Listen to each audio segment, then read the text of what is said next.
दोस्तों, आज हम जो कहानी आपके लिए लेकर आए हैं उस कहानी का शीर्षक है मोहल्ले में आई नई बहू।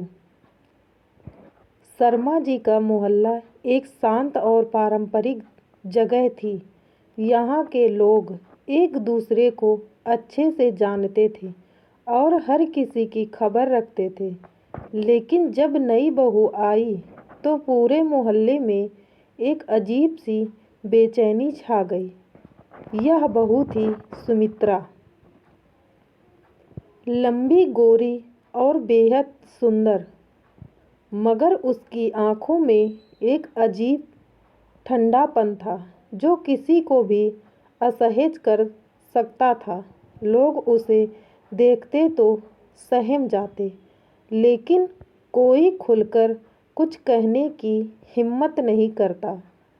अजीब घटनाएं शुरू होती हैं। सुमित्रा के आते ही अजीब घटनाएं होने लगीं। कभी किसी के घर से रात में अजीब अजीब सी फुसफुसाहटें सुनाई देती, तो कभी अचानक बिजली गुल हो जाती।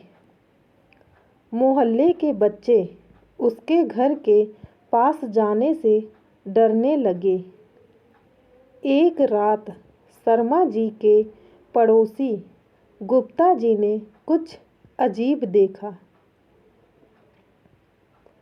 आधी रात को उन्होंने देखा कि सुमित्रा अपने घर के आंगन में अकेली खड़ी थी।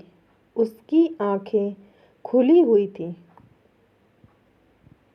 मगर ऐसा लग रहा था जैसे वह सो रही हो।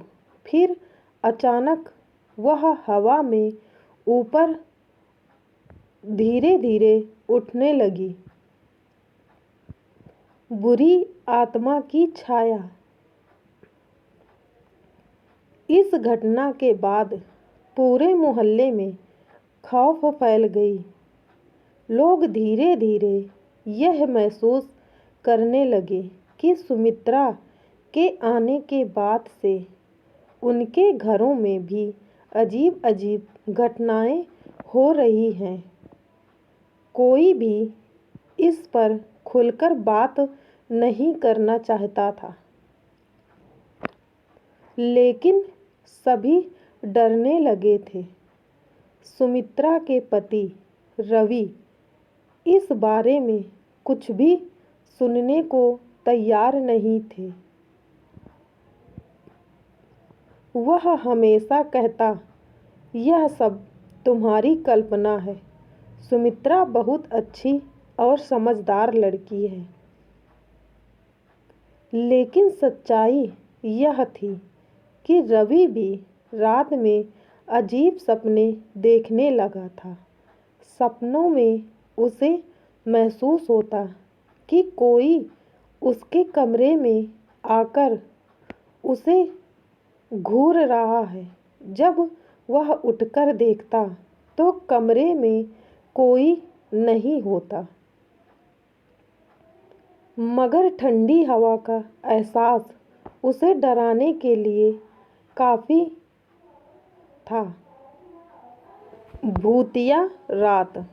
एक रात मोहल्ले के बुजुर्ग पंडित जी ने यह तय किया कि वे खुद सुमित्रा के घर जाकर देखेंगे कि मामला क्या है। वे रात के 12 बजे घर के बाहर पहुंचे और उन्होंने दरवाजे पर दस्तक दी। अंदर से कोई जवाब नहीं आया। उन्होंने दरवाजा खोला तो देखा कि सुमित्रा कमरे के बीचों बीच खड़ी थी। उसकी आंखें पूरी सफ़ेद हो चुकी थीं और उसके ओठों पर अजीब सी मुस्कान थी। पंडित जी ने मंत्र पढ़ना शुरू किया। तभी सुमित्रा जोर जोर से चिल्लाने लगी। पूरा घर कांपने लगा। दीवारों से खून टपकने लगा और अचानक सुमित्रा हवा में उठ गई। पंडित जी समझ गए कि यह कोई साधारण आत्मा नहीं थी। सच्चाई सामने आती है। पंडित जी ने किसी तरह अपनी शक्ति से आत्मा को शांत किया और अगले दिन उन्होंने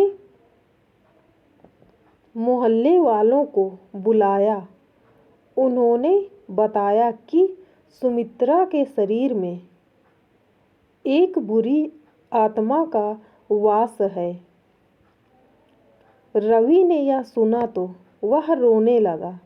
उसने कबूल किया कि उसकी शादी से पहले एक लड़की से उसका रिश्ता था जो रहस्यमय परिस्थितियों में मर गई थी।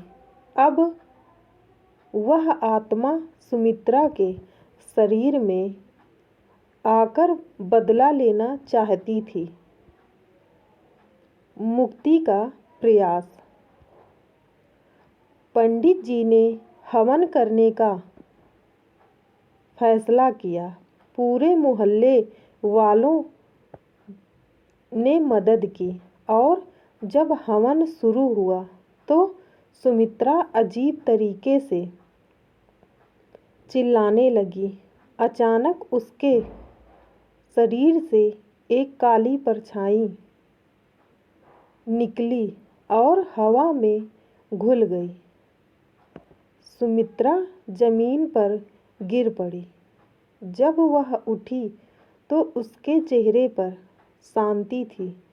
वह अब पहले जैसी थी, मगर अब उसकी आंखों में वह ठंडापन नहीं था।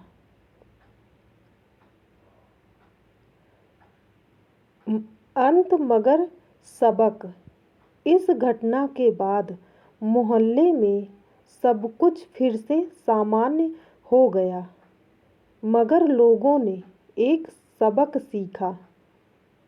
हर कोई वैसा नहीं होता जैसा वह दिखता है और कभी-कभी कुछ आत्माएं हमें छोड़ने के लिए तैयार नहीं होती हैं। दोस्तों, अगर आपको मेरी यह कहानी पसंद आई हो तो मेरी वीडियो को लाइक कीजिए, चैनल को सब्सक्राइब कीजिए और कमेंट करके ज़रूर बताइएगा यह कहानी आपको कैसी लगी, ताकि ऐसी ही कहानियाँ रोज़ाना हम आपके लिए लाते रहें और ऐसे ही आपका मनोरंजन करवाते रहें। धन्यवाद।